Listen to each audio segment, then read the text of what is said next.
Good morning, everybody. It's Reva with Quality Sewing, and today is a fun and fabulous day. I've got great things for you, but it's also, we're right in the middle of our open houses. So we're at the Tukwila location right now, and it's open house day.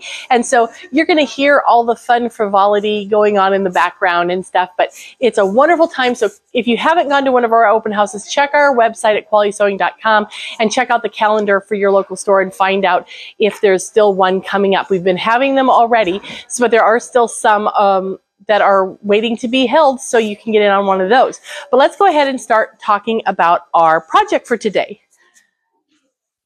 So the holidays are coming up, and we're going to go over how to make some gift bags. It's kind of fun having reusable gift bags, because then you can, it's good for the environment. You're not throwing paper away. And also, if you do special fabrics, every year, your friends and family, or probably your family, whoever you unwrap at home, they'll start looking for their fabric and their bag. You can add embroidery onto it and gift tags and whatever you might want to do. So we have two different versions to show you today. Now, before we get going on doing that, remember you can check out our website at qualitysewing.com, and you'll find the notions that we talked about today. And then also be sure to like and comment. And if you ask questions, which I hope you do, then we'll be able to do that while we're doing our little project today. So you ready?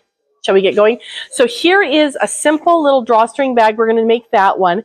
And then we have this one, and it's really cute too. It's just as easy. These are both so simple to do, but this one is lined. So it's a little bit, more fancy. And then it also has the boxed corners. So I'm going to show you how to do those as well. Okay, so very simple. And we're going to start with this one right here. Now, you can make your bag any size that you want it to be, within the limits of the fabric, right? So what this is a half of a fat quarter. So here's a piece that we're going to sew up today. It's the 9 inches by 22. Okay, and that makes a nice size bag. So it makes half of that. What you're going to want to do when you're looking at your fabric is make sure that it is longer this way than twice this way, right? Because this is 9 by 22, so it's going to be a rectangle. Okay, if it was the same, it would be more of, it would be more squatty. Okay, so just figure out whichever size you want your finished measurement to be. And then for this one, you would double the height and add 2 inches, give or take, and then figure out how wide you want it to be. Okay, so I hope that makes sense. So all I did for this bag and this one right here is I took a fat quarter and I cut it in half so I had it nice and long. 22 by 9. Okay, now let me move these over and we'll talk a little bit about what I did right here, because I did do some pressing up here. So what I did is I took my fabric and I folded it down 1/2 of an inch. And this is called a hot ruler. And what I did is I put this under here and folded over to the line, and then I ironed it down. And this little ruler can it can work with the heat. It doesn't melt or anything like that. So then when I was done with that, I just flipped that over and I ironed it again into place. And you're going to want to do that on both ends. And this is going to end up being our casing that we run our ribbon through. Okay. Now remember, if you have any questions, please don't hesitate to ask. Now, what we're going to do to sew this, it's so easy, is we're going to open up our folded piece. We're going to unfold that, and we're going to match up those fold lines, and we're going to pin it. Let me open up my pins. I have not done that yet. And of course, can I do that when you're watching? No, of course not. Okay. So here's my little pins, and these are really great because these are called magic pins, and they're easy to grab onto, but they're heat resistant, so you can press with them in the fabric. Okay, so I matched up those two folds, and then I'm going to put a pin in there, and then I'm going to go to this one, and I'm going to go ahead and put a pin in there, and that just helps me make sure that my casing is going to stay matched up. And then the rest of it's pretty easy. You don't have to do too many pins. You can do a few pins if you're more comfortable, but I'm just going to do the one. All right. Pin the other side. So these are pretty fast and easy, and if you pre-prep your fabric, you can get a bunch of these done in no time at all. So if I wanted to make two of this exact same bag, what I might do is take the whole fat quarter and press the hem in the whole fat quarter, and then cut it in half at the 9 inches. So, and 9 inches is half of a fat quarter because a fat quarter is 18 by 22.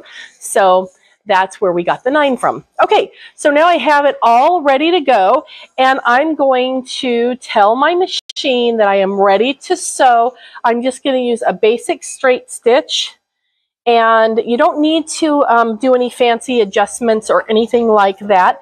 But what we do want to do is back stitch at the beginning and at the end to kind of help make sure it's reinforced. Now, on a standard machine, I'm going to put my foot in a little bit. Do you see how the fabric's behind the needle? That's okay. We're getting repositioned there because it's easier for the fabric to start and then we'll go back as opposed to starting off the edge of the fabric. So this is just general for any machine. So I'm going to stitch forward 1, 2, then go back, and I'm going to go to the hem there, and now I let go and it's going forward. Now you can use whatever seam allowance you want to use. And I am going to turn my needle down function on. You can use whatever seam allowance that you want to do. You can use a 1/4 inch, you can use a 1/2 inch, you can use anything. I'm just using the edge of my foot right here because that is easy. And I have a variable speed on this machine and it's turned all the way down, so I am going to turn it up a little bit so I can sew faster. Get close, I'm going to take that pin out. You can always stop right before you get to a pin and take that pin out. And then when we get down toward the edge, I'm going to go and I'm going to back stitch, and then we'll cut our threads.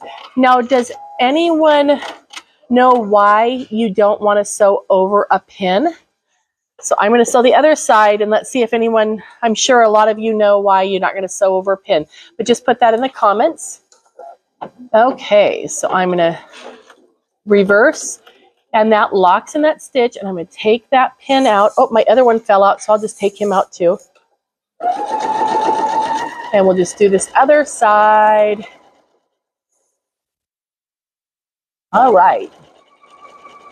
So these are very, very fast and easy. Okay. So Pat said that you don't want to damage your needle, and Betsy also said it could break your needle.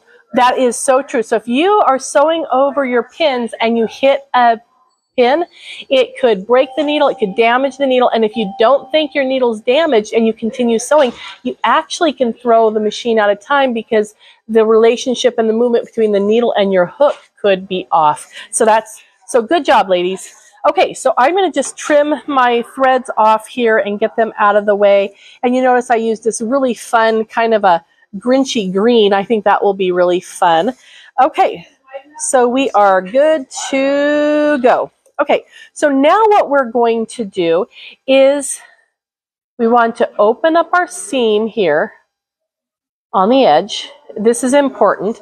And you're going to want to press the seam open with your iron. Now, I didn't turn the iron on, so we're just going to pretend that we have that all pressed all the way down.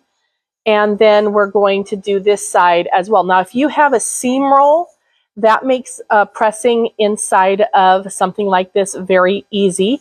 But you can also just carefully get your iron just right like this and go in and press that. And then you usually won't crease much on the sides. But press both of those seams open. And then we're going to turn down our folds that we've already pressed. Okay. So we'll get that all the way around. So we've got the one, this is our 1/2 inch, our first little turn. Oh, he got off a little bit. Let me fix him. Okay, then once you have that down, we want to flip it down again. And we're going to add just a couple of pins just to make sure everything stays where we want it to be. Again, the seams are open. I pinned on one seam, then I came to the other side just to make sure that they're lined up correctly. And then I go to the middle. You can do it any way you want to. This is just the way I've always done it. Okay. All right. Now, this is really the fun part because now we're making the casing that the ribbon is going to go through. So I'm still just leaving my my straight stitch on the machine, and I want to sew right along this edge right here, right along this, securing that. Now, this is big enough that I'm going to take the free arm off the machine so you can see this. This is big enough that I can put this right on here and I can sew. Okay? But I want to show you how you would do that. If you're working with a smaller bag, you might not be able to fit it around your free arm. So we're just going to turn it right side out, and then we'll get our fabric underneath the foot here, where you need the wherever we need the needle to go. Put the foot underneath there. Now I have, can you see this little red mark right here? That's what I've lined up the edge of the fabric. And let me show you, the needle is just to the right of that. And in fact, I'm actually going to move it a little bit more to the right. There we go. That's good. I like that. So now, if you're working with a small bag, all we have to do is stitch. And then as we get to a spot where we need to maneuver the fabric, we just keep it going around. Now, I am near a seam now. Notice I didn't start right on the seam, but we are at a seam. So I'm going to stitch, and then I'm going to go back, and I'm going to back stitch all the way across that seam and then come back. The reason why is because this is where our casing entrance is going to be, and we want to make sure that it's reinforced. So now I'm just going to come and keep stitching. I feel a pin. Take that out.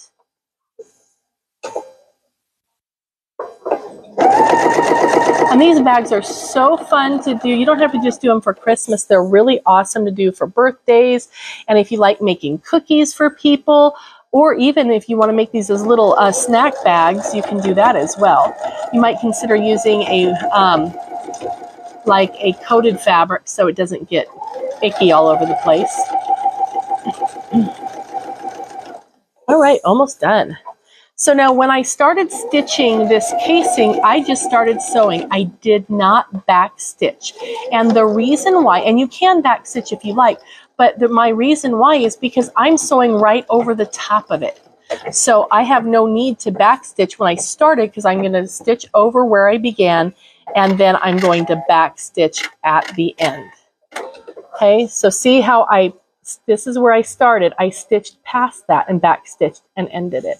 Okay, so now let's add our casing. I'm going to trim my threads, make it look pretty. Okay, so now we have our casing all stitched, but there's no hole to put our ribbon through. That's where our seam ripper comes into play. So we have our little seam ripper here.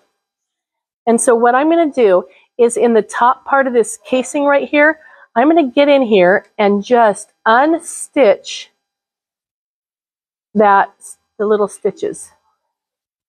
My seam ripper in there. I forgot to bring my favorite seam ripper with me. It's really sharp and very has a nice point to it. It's by Clover. And so if you have one of those, I think you'll really enjoy using that because it's, like I said, very sharp and nice and has a nice point to it. Okay. There we go. All right, so just open it right here. We're not going to go all the way around to the back. In fact, on this one, if you take a look, at my casing here, you'll notice I added just a little bit of a stitching right at the top, so that way the stitches wouldn't continue to open up. So if you want to stitch just right across the top, you can do that as well. Okay, so let's put our ribbon in. So I have my ribbon here, and what you're going to want to do is measure the width of our bag. So our bag here is 8 inches. So I want my ribbon to be 3 times that measurement, because it needs to go all the way around and then hang out a little bit. And if you don't like math and you don't want to measure, then don't do it. All you have to do is take your ribbon, fold it in half, and make sure that you have enough. Match up the one edge and make sure you have enough hanging out the other side. Okay? So now we're going to take our bodkin. Now this is really a cool little thing. This one is from Clover, and he has little alligator teeth on him. You slip your ribbon in there, or whatever you might be needing to string through, and then slide that down so it's tight on there. Now you might use a safety pin. I know I grew up using a safety pin, but I'll tell you the bodkin is much easier. It has that nice round smooth point or tip to it, so it goes through the fabric really easy. The only tricky part is when you get to the where you put your seams together, because remember those seams were pressed open, so it's easy to get in between there, in between the layers, you know, and then you hit a dead end.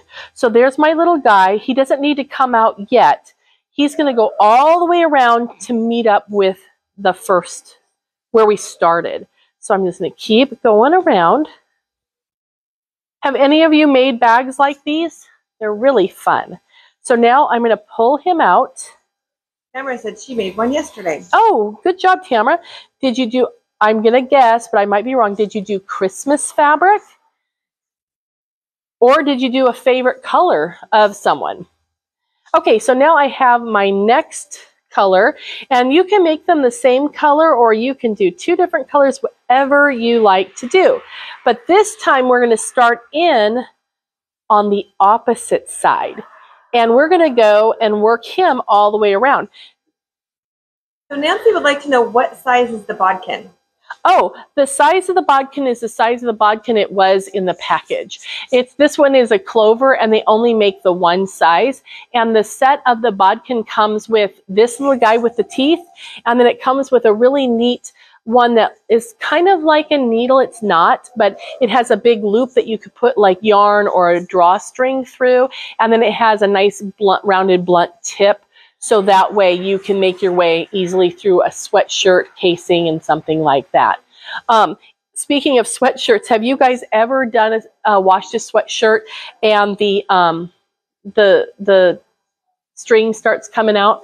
This little bodkin is actually really great for that, because you can insert it in there and feel the edge. Put this up in the casing, and you can kind of feel where your the string ends, and you can kind of get it in those teeth, and then tighten it down, and then you can pull it out. So that can be helpful. So somebody said they made a wine bottle cover yesterday. Ooh. And Betsy said that her kids made these bags in sewing class in public school. Oh, fabulous. I'm so glad to hear that they're creating, and it was at school. So many places are not doing any type of creative anything, wood shop or auto shop or sewing or cooking or anything. So I'm so excited to hear that. Okay, so here's our little guy. You notice we have just little tiny yarns or ribbons hanging out. All we want to do is tie a knot just to keep them from working their way through. And you'll notice my green one is not quite even, so I'm going to grab those tails, hold it over here, and give it a little tug to kind of even that up. Okay? And then I'll just tie, excuse me, my little knot. And this bag is done. How easy is that? Is that not cute? I mean, so fun, fast, and easy. So now let's talk about the other one that we're going to work on, and that is this one right here.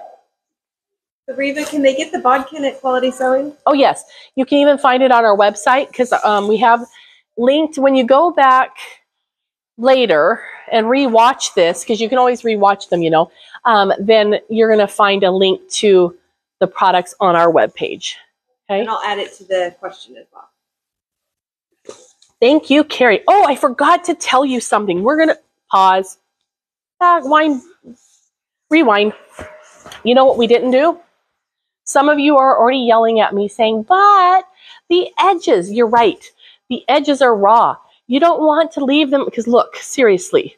So before you press them open, you're going to either want to use your serger, and you can do this when it's flat. Use your serger to run along the edge of the fabric so it will keep it from raveling, or use like a zigzag or overcasting stitch. Or you can get your handy dandy pinking shears. Do you have any of these that have the little zigzags on them? Oh, I'm going to make a total mess.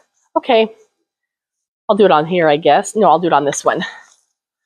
What you want to do before you are all done, and before you press it open, it's easier to do it all at one time. All you want to do is trim along the edge of the fabric. And what this does is it puts that cute little zigzag edge on the edge of your fabric. And since it's not straight anymore, it's on bias, it won't ravel. Okay, so that's how you treat those seams. So you're just going to get them. So you should have a pair of pinking shears in your sewing room for whatever project you might be working with.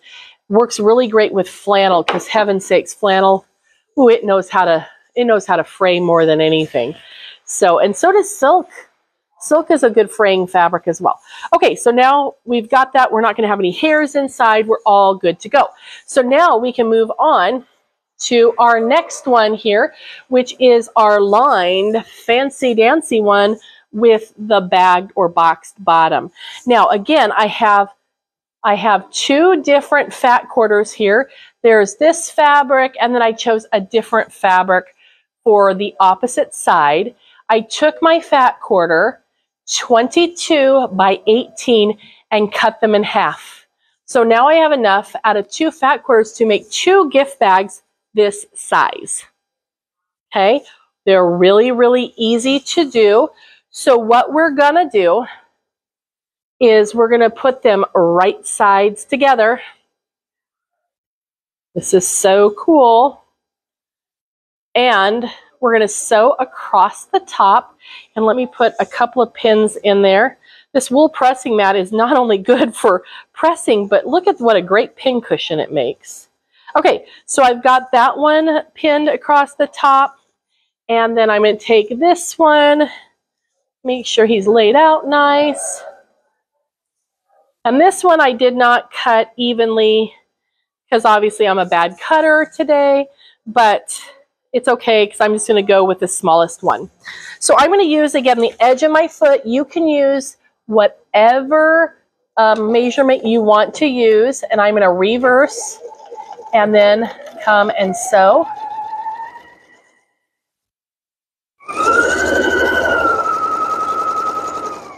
Take out that pin before I get to it, and then reverse. Okay, so that's one edge. And then we're going to come and do the opposite side. And these just turn out so cute. And reverse.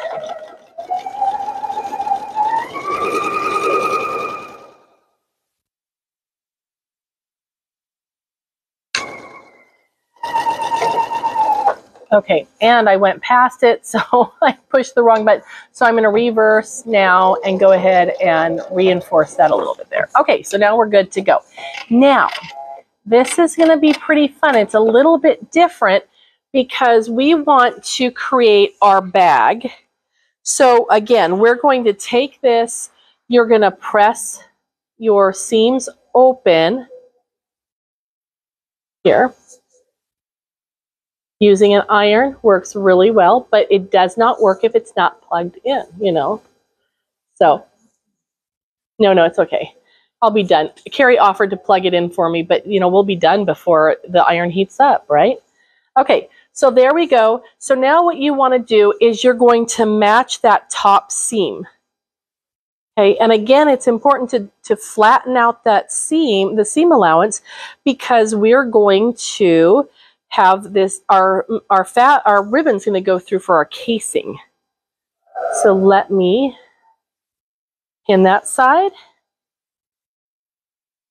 and then pin this side. Now, hopefully this is a good balance of time for you, because I need to be quick enough that you don't get bored, but not so fast that you can't see what we're doing. So if you need me to repeat something, let me know.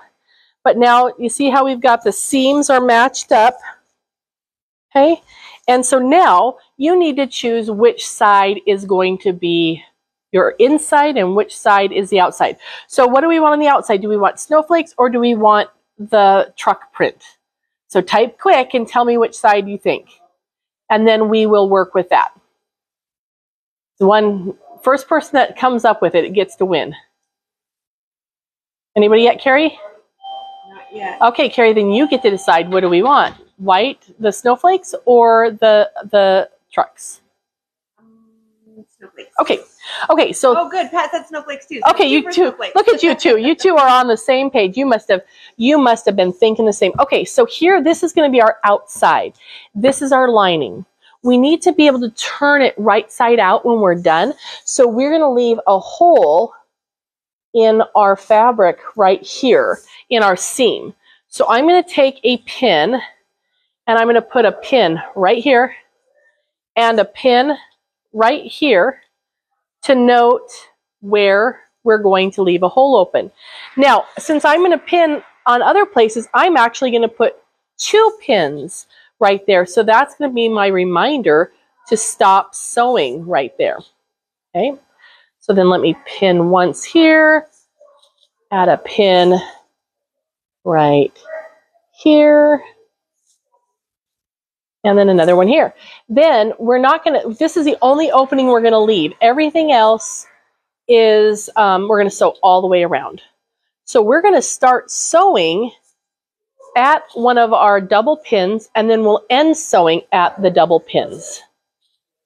All right. Okay, Pat, this better work out, because if it looks cruddy because it has the snowflakes on the outside, it's all you. But I'm sure it's going to look fine. We had a lot come in after that, but... I know, it's hard to type quick, isn't it? Okay, so here we go. We're going to start down here. Now, of course, for normal sewing, I would put my accessory tray back on my machine, but since we're going to be making our casing, I am not going to put it on right now. Okay, so this is where my 2 pins were, but I took them out as being a good girl, right? And then we're just going to stitch along, and I don't actually have to sew all the way around because this is a fold right here. So we've got this section stitched right here, from here to here. Now I'm just gonna flip it over, and we're gonna start and go the opposite direction.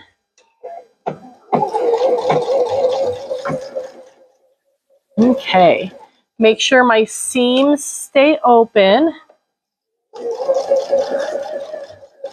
Take that pin out. All right. That one out.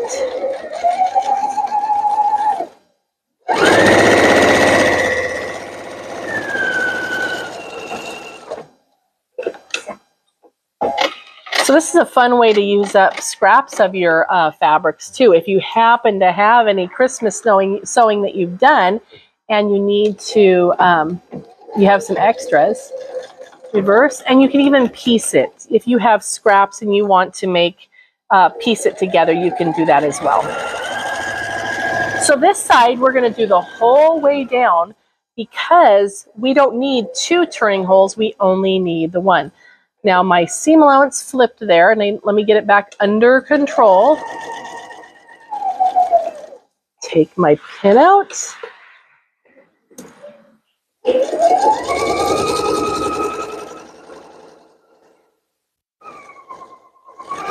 All right. second side sewn. We're going to reverse and cut the thread.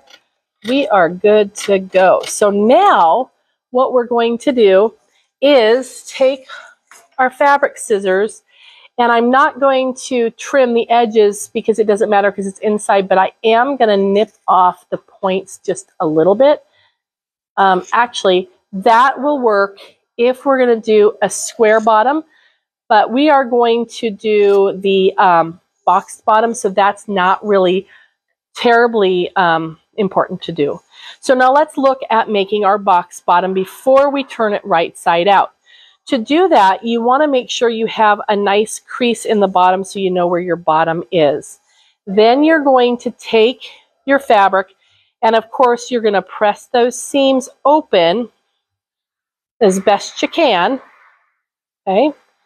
And then what you want to do is make it kind of like a triangle. You want to open up your seam, pull the edges out, and you want this seam to line up with your fold on the back side. Now I have it crooked a little bit. There we go. Now to verify that you're in the right spot, if you take a pin and you stick it into the seam, it should come out on your fold. Now I did not. My fold is a little bit too much to one side, so I just picked it up off the pin and moved it over. So now I am square, and I'm going to pop that on like that and hold that down. Okay?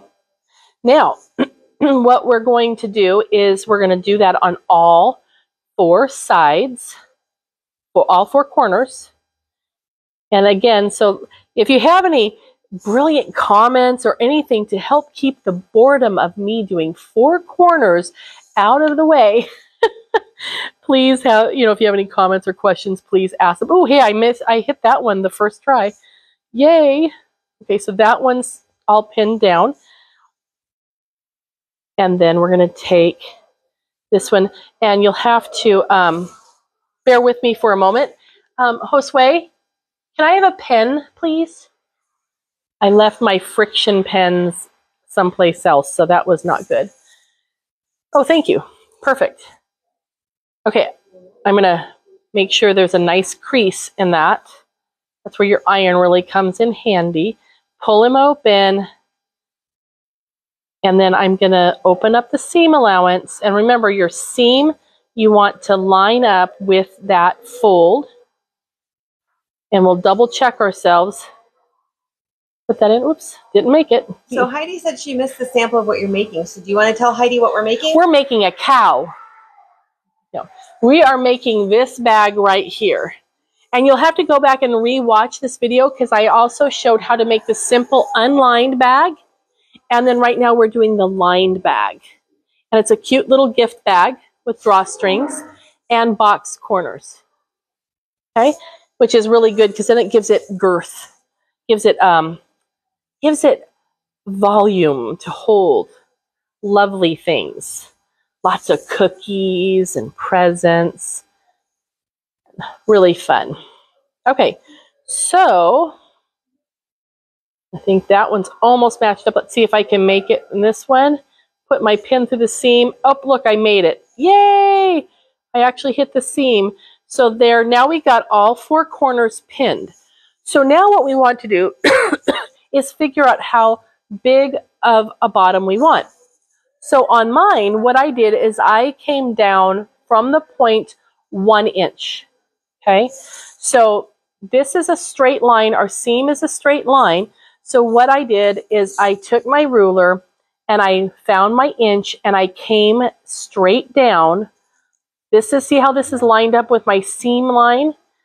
Came down and then just drew using a fabric marker, not a real pen, but in this case, it's a real pen. So then, and also that way you can see it. So I'm going to line this up with my seam, and it's at 1 inch, the tip. So Carolyn wants to know, what's the seam allowance? Oh, whatever you want. If you're a quilter, I would suggest a 1/4 inch. If you are new to sewing, I would suggest a 1/2 inch. I actually, just to keep it simple, I use the edge of my foot. So it's probably 3/8 is probably the seam allowance that I used. So unless you want to end up with an exact size when you're finished, the seam allowance doesn't really matter. Okay? I would be cautious about making a very small seam allowance though, because if you're pulling things in and out of the bag, then it's going to stress on that seam. So I would make it bigger, err on the bigger side than the smaller side. Okay? All right. So now all we're going to do is we're going to do the same thing we did before. I'm going to back stitch and then come forward. So I'm in the fabric a little bit, and I'm going to go ahead and start sewing forward, and then I'm going to reverse and go back to the edge of the fabric and then come forward again. Take that pin out and just follow right along my drawn line. Okay, so let's take a look at that. So see how we've got, boy, lots of little threads, don't we? So we started here, back stitched, came forward, back stitched, and stopped there. And it's right on that line. So now you just want to continue doing that for all 4 corners. It's not hard at all. It just is kind of a fun way to create a dimension to your bag. And if you like making tote bags at all, you might have done box corners before, or maybe you're new to making tote bags and you've never done that. This is exactly how you do it on any project that you want to make a boxed bottom. So very, very simple to do. Pin out. Okay, one more. All right, last one.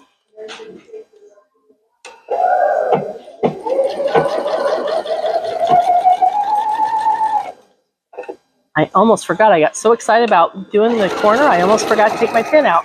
Okay, so now we've got our pins out. So now what we're going to do is turn everything right side out. So here is the hole that we left in our lining right here. So what we're going to do is just turn everything out. Now, instead of trying to open this up and work everything out of it, that can stretch that. What I prefer to do is just go to the opposite corner and grab that and poke it through, and then just smooth it out and pull on that fabric as opposed to the opening, because we don't want that opening to stretch out. Okay, and then you can grab your point turner. I'm sure you guys all have one of these. If not, you might want to grab one. And then just make sure your little corners look good. So there's a corner. And then we're going to go to the opposite side. And the whites are outside, so we want to make sure that it's looking all pretty. Okay, so now we have this. It's time to close up our hole. So here is our hole.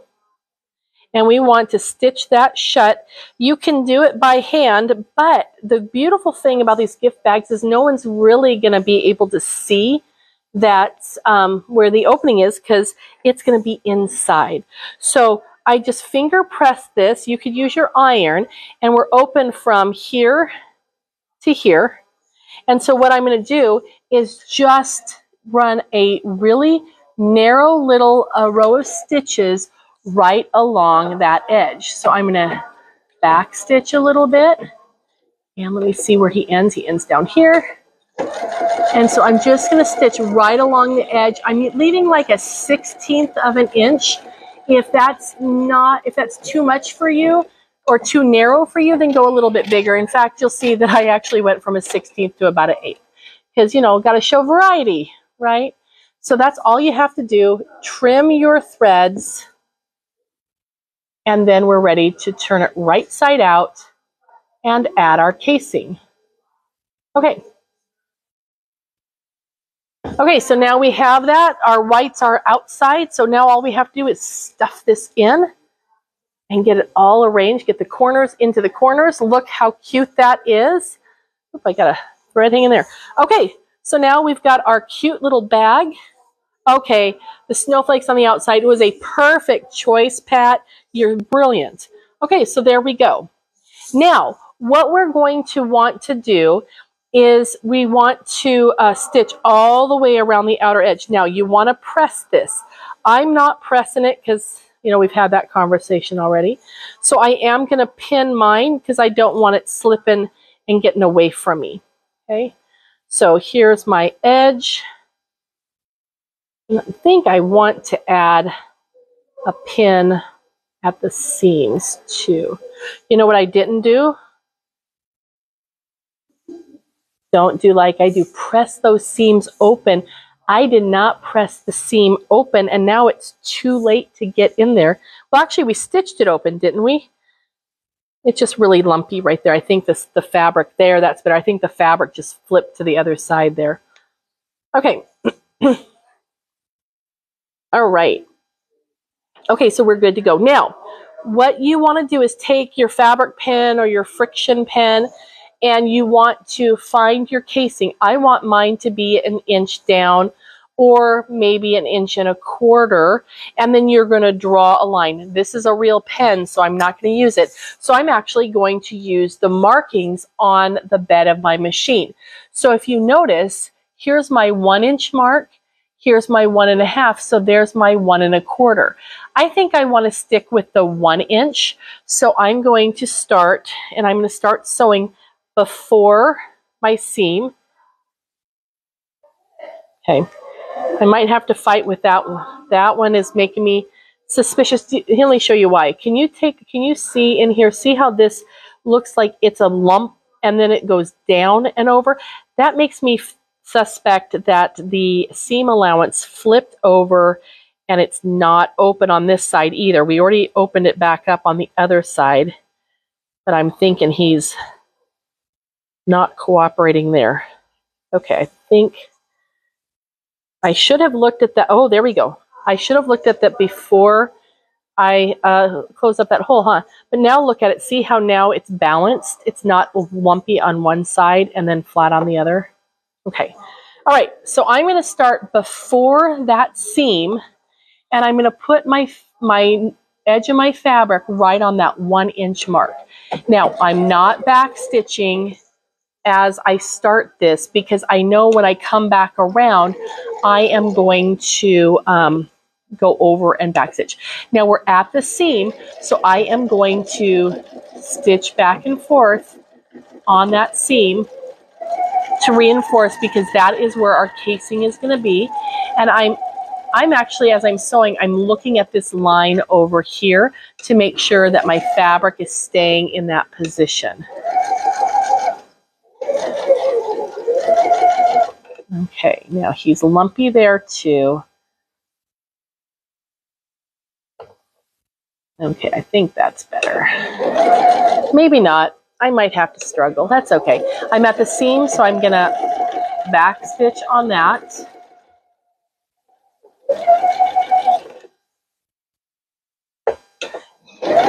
If we were at home and not doing a live, I would probably go and unstitch my side seams and go back and make sure that I'm pressed open on those. Okay, so this is where we started, and I'm coming back around, and I did not back stitch when I started because I'm going to sew over and back stitch at the end and then cut my seam now, or my thread. Now, the reason why I didn't start right at a seam is because that's just kind of a bulky spot to stitch and you might get odd stitching. So we just went around. Now, I want to make my casing for my ribbon. So I'm going to move now my edge of my fabric to my 1.5 inch mark, and I'm going to sew that casing, the second side of my casing, at 1.5 inches.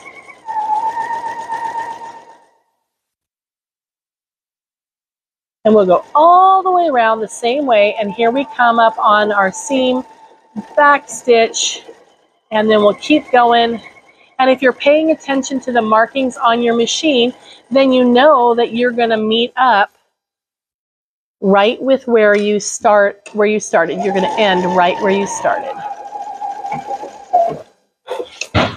Okay, so now that we have that, the casing is made. Now all we need to do is open it up. And look, see how this is lumpy there? All my seam allowance is going one way. It's okay, we'll make it work, but at home, it's best to press first. Okay, now if you want to put a really wide casing in, like a ribbon in, then you're going to want to adjust the width of this distance here.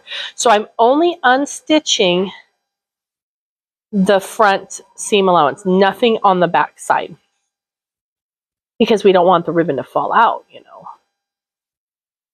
Okay, so is anyone thinking that they're going to make bags for their gifts this Christmas? The great stash buster. If you ever have extra fabric left over from a project, no, that never happens. But you could always make everyday gift bags, and then whenever you have someone who has a birthday or something like that, or just a nice little gift you want to give, whoops, then you have a bag ready. Nancy said yes, she plans to make bags. Okay, Nancy, are you going to make bigger ones, or are you going to make them about this size? What are you wanting to do? Because remember, it's however big you want it to be. So if you want it to have, I made a knot, isn't that great? If you want it to be, hold, let's say, a big candle, well, then this is too narrow, right? So you would want to take more of a bite. Instead of an inch down, maybe you go 2 inches. Then it's going to be nice and broad here. And then you just want to make sure that it's high enough to go up to the top of the candle and come across. So you want to, this would need to be bigger, right? Because one of those jar candles, you need to have, if you're going to make a 3-inch bottom, it's going to come down here, and you need to have the 6 inches here, and then like 4 inches more at the top plus your casing. So just, you know, kind of plan them out that way. And you can make a mock-up and see if it works. If it doesn't fit, then it doesn't fit. Let's do it again. Okay, so let's take our ribbon, and we're going to pop it in. Carolyn said she likes the big size. The bigger size, yeah? Is that what you're going to do? Okay. All right, so I'm going to try to get underneath that seam allowance. See if I can. Well, I'll just have to go this way, and we'll see what we can do. The joys of not pressing. Pressing is very important. Okay, so did you guys ever take sewing class? If so, did they ever tell you why it's important to press a garment as you sew it? See if anyone answers that. Okay, so now I had to go past, because my seam allowance is sticking out. It's all going that way. So I'm going to have to try to see if I can get this underneath it and get maneuvered back around.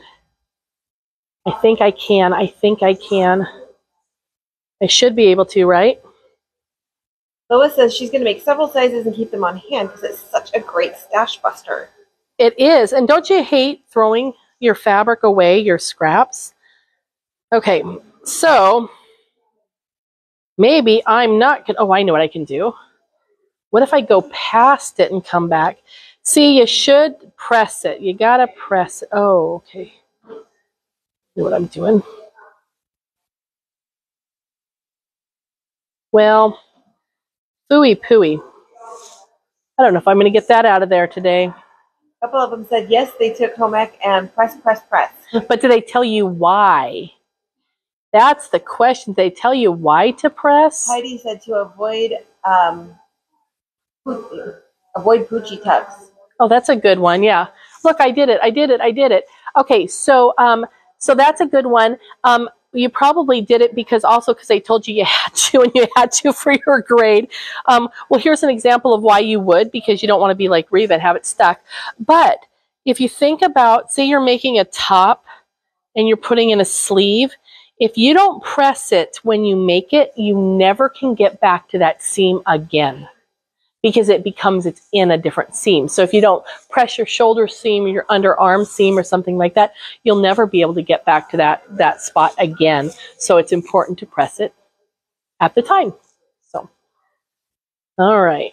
Okay, let's try the other side. So now we're going to enter from the other way and go around, and then we'll see if we can't come out that hole. And it's always easier to do the second one around because you already have something in there that's training the seam allowance what to do.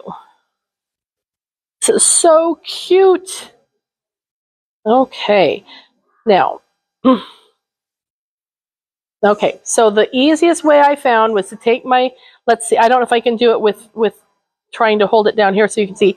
I inserted my seam ripper in there, and then I used that as kind of the doorkeeper to find where that seam allowance comes out. So let's see if I can do it again this time. Probably not, because you're all watching. Of course not. Of course not. I got to come up here so I can feel it. Sorry. All right. But again, what's the lesson we learned here? Press your seam allowances. There he is. He's coming. He's coming. I see him. There he is. Yay.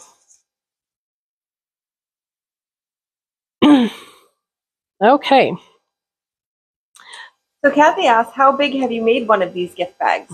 Well, I've only made smaller ones, but you can make them as big as you want to. If you need to make it really big, you're going to need to seam your fabric together.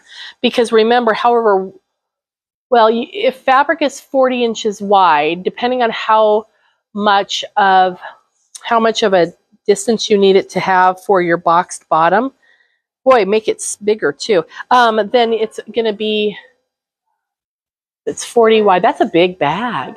How long would you need it to be? That's 40. You'd probably need it to be 2 yards long, right? Or to make it so it has a box bottom and the whole bit. So that's long. But you could do it. Okay, there we got our little ties. Whew. So I'm going to just make a knot on that side and make a knot on that side. It's the same way we made the knot on our little guys. The same way. We passed one from one side to the other. And you saw how easy that was when you have your seam allowances all pressed, right?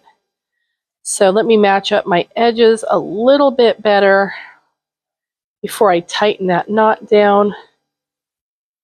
Okay. Beautiful. All right. So now we've got our other little drawstring, and he's got the cute little bagged bottom. Aren't they cute? So now you've got lots of stash busters. And I don't know about you, but sometimes you can buy fabric just because you think it's cute and then you don't know what to do with it. So this is a perfect way to use those fat quarters, because out of one fat quarter will make one bag lined. But if you want it to have a different lining than an outside, then you want 2 different fat quarters, and that will make 2 bags. So really easy and fun. So I hope you enjoy, and I hope you have a Merry Christmas and that you get to come in and enjoy one of the Sew Funs that we have going on in our stores. And I hope you get all the things that you love for Christmas and you're able to get all your projects finished. So we'll see you next week, and have a wonderful rest of your day.